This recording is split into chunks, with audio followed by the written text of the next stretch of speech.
Sa ibabaw ng dahon nito ay kulay dark green at sa ilalim naman ay reddish red. Abay kabilang pala ito sa halamang gamot. Isang halaman na akala natin ay palamuti lamang at pang-akit sa isang lugar. Sa amin, tinatawag itong bangka-bangkaan. Itong halamang gamot na ito ay nirerekomenda ko sa taong madalas atakihin ng hika. Meron akong estudyante noon sa college.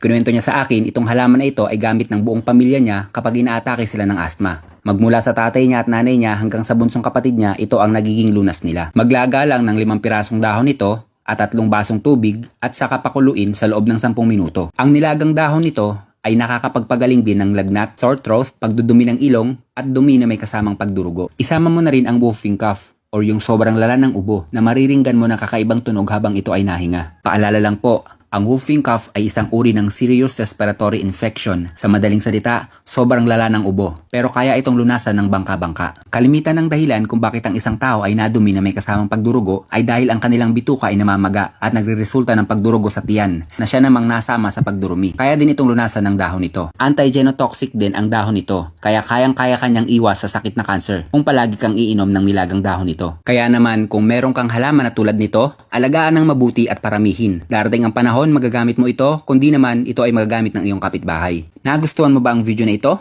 Mag-follow na para araw-araw ka makatanggap ng ganitong uri ng video. Maraming salamat po!